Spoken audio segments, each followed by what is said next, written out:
It's you actually said half my speech today.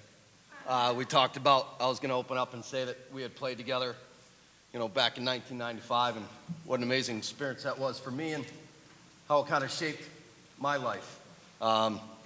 Great story that you had your mom there. Recently looked up, we had a big game about 3 weeks ago and a league opponent, and I'm going through things, and sure enough, don't I look up, there's my 95-year-old grandmother. Awesome. My dad doesn't miss a game either, so pretty neat. But I just want to take a couple of minutes before I even begin and just say thank you to Sean and the whole FCA staff. The amount of time and the energy, the thoughtfulness, going into nutrition, going into expectations and laying these things out for us as parents and for your players, and the love and support that you guys put into this program is, in my mind, is nothing short of amazing. So I just want to give you guys a round of applause real quick. Thank you.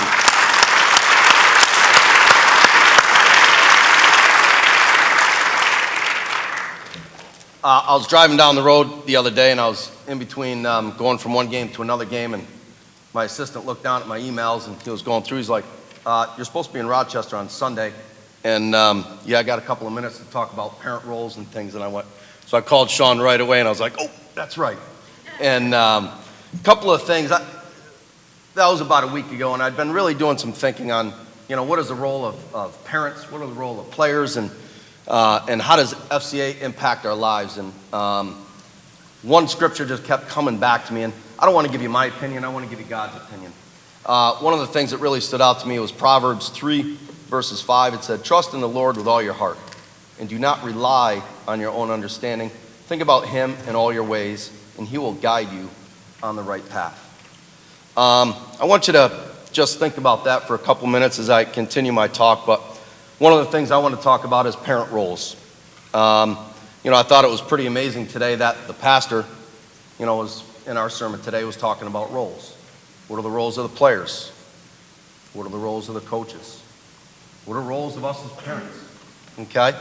A couple of things that I mapped out. You guys said all great things today. You brought up the Season of Life, the book. You brought up John Wooden. Okay, some of the things that I also had laid out here. But what is the role? Let me just go through this in my mind as a coach, as a father, as a past player. What is the role of your son or daughter in this program, or any program for that matter? John Wooden made the pyramid of success.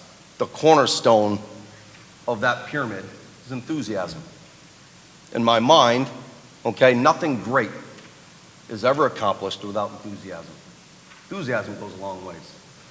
So I just say that's one of the number one things that, you can encourage your son or daughter to bring to the table. Okay, if they're having fun and they're enthusiastic, we're going to go a long ways. And then also being coachable and having a great attitude. Okay, those types of things, those are also things that we can control. There's a lot of things in life that we can control. There's a lot of things in life we can't control. And I try to really enforce our young men to take ownership of the things that we can. Okay? My team, personally, we use a motto called PAINT. Passion, attitude, integrity, noteworthy, and team. Passion, if you have passion, you like doing the extra work. It's not a job to you. You do it because you love it. Okay? Integrity, on and off the field. We talk about that. I spend a couple hours a day with my players. What are they doing when I'm not around? Okay? I must be nuts. I put my lives in the hands of 18 to 22-year-old young men. Noteworthy. Okay? What's it mean to be noteworthy? Okay? Take your eyes off yourself just for a minute. Okay? And think about somebody else and what can we do that's noteworthy, and team first always in my mind. So that's kind of the role of the player. The role of the coach. If you would actually look up in the dictionary, Webster defines it very simply. Coaching equals teaching. Okay? What are we teaching? We're teaching skills, we're teaching clears, we're teaching rides, we're teaching man-ups, we're teaching offenses, we're teaching defenses. Our goal is to teach. Okay? Our goal also is to motivate and encourage your son or daughter to get the most out of them. All right, but please keep this in mind. This is one of the things, if I could get something across today, is to challenge. Your son or daughter will not grow if they are not challenged. If they're here and they're not challenged, They're not growing. We all know, think of any great person in their life. They had to overcome obstacles, and they had to overcome challenges, and they had to learn how to persevere, and they had to learn how to navigate certain things, and they were challenged, and that's, in my mind, when you grow. You grow as a player. If you're not challenged, you're not growing. Life is not about the problems you have, but how you respond to them. Okay? I thought it was really interesting also in the message today I heard, we're teaching our children faith. We're teaching them about God, we're teaching them about Jesus, we're teaching them about faith. But are we letting those roots dig into the soil? How do they dig into the soil? If everything is calm, and everything's safe, and everything's taken care of for you, and you don't have any problems, is that tree really grabbing some deep roots? Okay? That kind of digs me into the parent role. One of my players, one of my friends that I coached with a long time, he's not an FCA guy, but boy, does he have some great principles in his life that he deals with, with his program. They're very successful, one of the most successful programs in the state, and his players feel a lot of pressure. Almost every one of his kids is going on to Division I this year. He's got kids that are committed in their sophomore and junior years, and actually even a freshman this year. Well, with that comes a lot of pressure, right? So he actually took a picture, so I think he was trying to make a statement for a lot of the other parents and people and everything else, and it was his mom. And her son was, and she was hugging her son, and her son was in tears, and she was giving him a lot of love. She wasn't speaking to him. Her face was in his neck. And you could see the young boy was kind of, really choked up. And he really just said, this was in his mind, what the role of a parent was. And what is that? To support your child with love. So if I were to say a couple of things, how do we as parents navigate this? And I think in my mind sometimes they did a study. Listen to this study. This is pretty interesting. This study took all in account the youth. Youth sports is probably a little bit crazy these days, right? You can all imagine that. Youth sports in my era was the streets were out of bounds. There weren't really any parents. If there a car came, you're like, game off. Car goes by, game on, right? Down the streets we went, and you slipped on some gravel and the whole thing, and you came back a little bit bloody, and that was pretty neat. Okay, youth sports today is very organized, and so a couple of lessons in my mind. So this study talked about boys, young men, and they said, what is some of the greatest moments that you have in youth sports? What are some of the toughest? They asked them all these questions. Basically, they said, what was the hardest thing that you had to endure in all of your youth sports going all the way through? You're going to be amazed at this. The number one answer was the ride home with mom and dad. Think about that. Johnny, why'd you miss that pass? How come you didn't cut backside?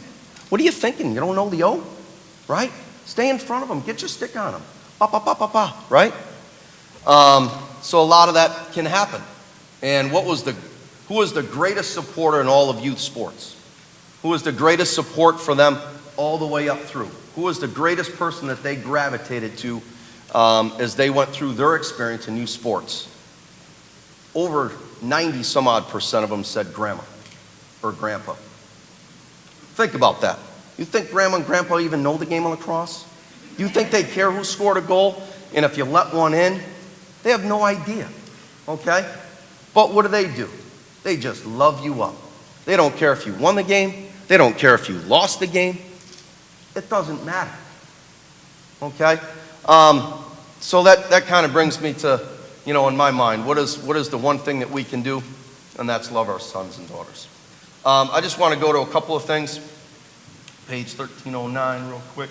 I have these bookmarked for us. Sean, you said 5 minutes. This is going to be like another 20. I'm kidding. I got about 2 minutes left, okay? The rewards of a winning record can be taken away in one bad year, one bad game. True success, a close relationship with God through Jesus. That can never be taken away from you. Okay, we're all successful if we're in Christ. One of the things that you guys have accessible to you is what can we continue to teach our sons and daughters, the competitor creed, and the model that FCA brings. One last thing, I just want to give you something I thought was pretty interesting. So when we grew up as parents, right, Michael Jordan, greatest ever, awesome, right? Okay, basketball player. And Nike that's how Nike got famous, right? Be like Mike. I just got one last closing word for you. Be like grandma, okay? Just love them up, encourage them, support them. You have coaches that put a lot of time and effort and energy into this. You can't solve every problem for them, and I gotta tell you, if they're not challenged, they're not growing. If they come off the field and they lost the game, we're not blaming the refs. We're not saying that's okay, you should have won the game. You lost, and that's okay, and you better learn how to deal with that. That's part of sports. It's part of growing up. Wait till you get married. Wait till you get a job. Jeez. You know? Isn't this what sports tries to teach us, right? To give you some skills that are going to last a lifetime. Be like grandma. Let's close in prayer.